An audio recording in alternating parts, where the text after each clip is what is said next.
यो बाटो तपाईँ अहिले रातिको बेला जङ्गलको बाटो समस्या हुन्छ होला। पहिला टङ्की खाली गरिहालौँ। कता छ? हजुर हजुर पहिला टङ्की ए त्यतै हजुरको ल हजुरले हेरिरहेछ। अङ्कल हजुर हजुर लाग्यौँ त अब हामी। हजुर हस् ल बाई बाई। ल बाबु इन्जोय गर। ल बजार के भनौँ ए मन्दिर मन्दिर हो। मन्दिरको सामानहरू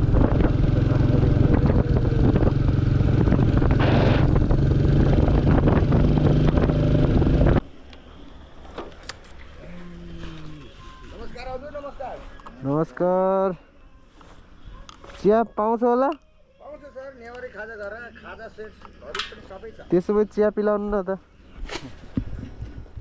पहिला टङ्की खाली गरिहालौँ। कता छ? हजुर हजुर पहिला टङ्की ए त्यतै हजुरको ल हजुरले हेरिरहेछ। त्यही हो इत्राम जानुपर्छ सुर्खेत। सुर्खेत त किन मेरो घर नै पर्दै हो के ए ए सुर्खेत त हजुरको अगाडि पछि त्यो मेलकुना अँ। अनि यता सबै घुमेको मान्छे क्या ए ए अनि अहिले यता म त गाउँको लोकल काम बाटो बनाउने ट्र्याक बनाउने त्यसमा हो। त्यसै बर्दियाबाट हो हजुर।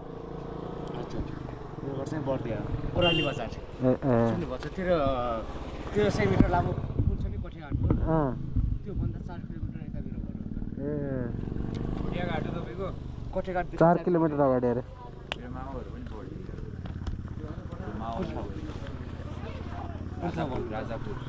राजापुरको ठाउँ त अमरावती गाउँ त मेरो दिदीको घर हो के र अमरावती राजापुरदेखि राजापुर श्रीपुर थाहा पाउनुहुन्छ? श्रीपुर किन थाहा पाउनु र ए भरै त्यति थाहा न त्यहाँनिर बसेको बरै। अमरावती गाउँ थाहा होला के र हजुरलाई? अमरावती गाउँ राजापुर ठ्याक्कै आफ्नो ठाउँ सती भन्ने बजार छ अनि पछि उतातिर भन्नु न हजुरले ठाउँमा आफ्नै ठाउँको मान्छे भेटेपछि खुसी लाग्छ। लोकेसनमा बस्नु र लोकेसन अँ। त आउँछ नि त ल खुसी लाग्यो। ल एकदम ल है लाग्यौँ हामी अङ्कल हजुर हजुर लाग्यौँ त अब हामी। हजुर हस् ल बाई बाई। ल बाबु इन्जोय गर। ल जाँदा हुन्छ। है शुभयात्रा हजुरहरूलाई। ल धन्यवाद हजुर हजुर हजुर घर चाहिँ उतै सुर्खेततिर हजुर सुर्खेत इत्राम हजुर। रवि चौधरी हो। ए हस् हुन्छ।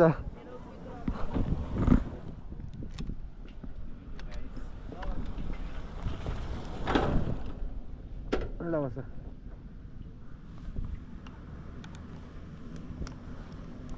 बट्टा चेन लगाऊ। अँ लगाएको छु लगाएको छु लगाएको छु भयो। ल बाई बाई।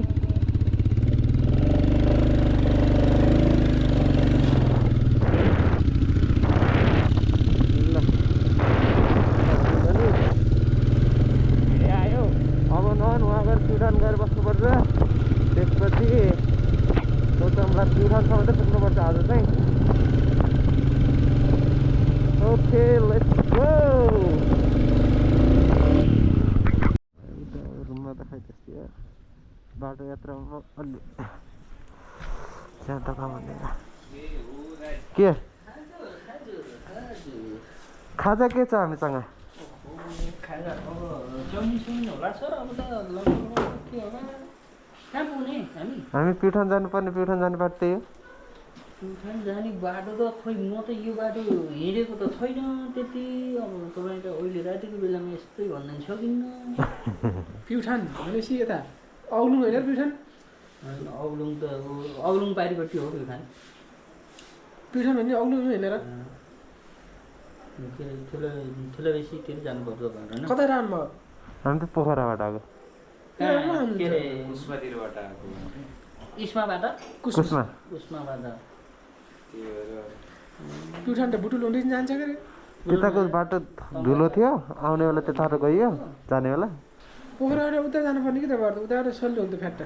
आउने बेला उताबाट आएको थियौँ धुलै धुलो थियो कि अनि यो बाटो गइहालौँ भनेर आएको। यसो घुम्न पनि भइहाल्छ नि त नयाँ बाटो। यो बाटो त यो बाटो तपाईँ अहिले रातिको बेला जङ्गलको बाटो समस्या हुन्छ होला। निकुञ्ज त होइन होला?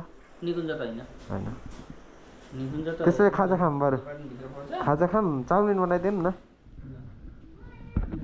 चाउमिनमा के राख्नु छ?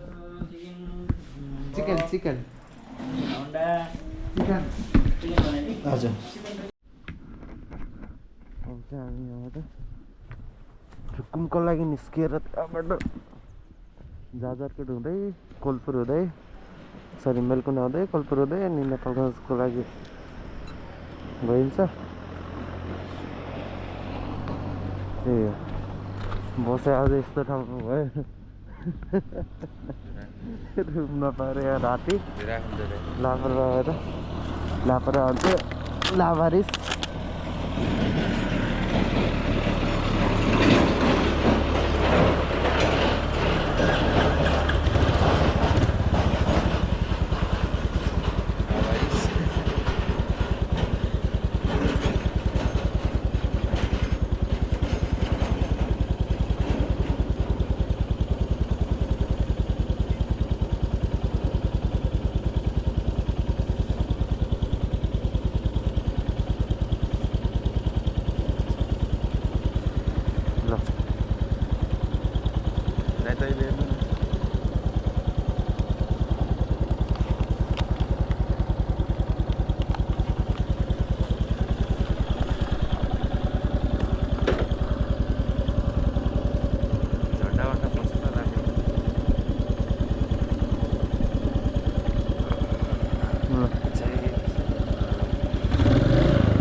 खै अङ्कल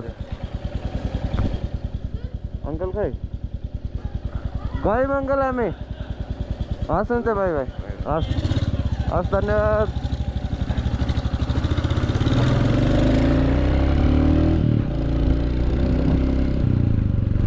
हामी कता आएर बस्छ नि हिजो हामी पुलो त्यो उता धोरबाट जाने बाटोभन्दा यतै आएको। यो कुन बाटो हो? अलिकति यता है तल झरेर पुल कटेर यता बसेको हामीहरू। यो पुल भित्रबाट छिरे हो न हामी तलतिर आयो होइन। एक घन्टाको डिफ्रेन्स रहेछ। यदि हामी किसानको बाटो फेरि फर्केर अलिकति गयौँ भनेपछि बाटो अफरोड रहेछ अनि अफरोड यता जाजरकोट बाटो पनि छ रुकुमबाट। यताबाट चाहिँ अफरोड छ।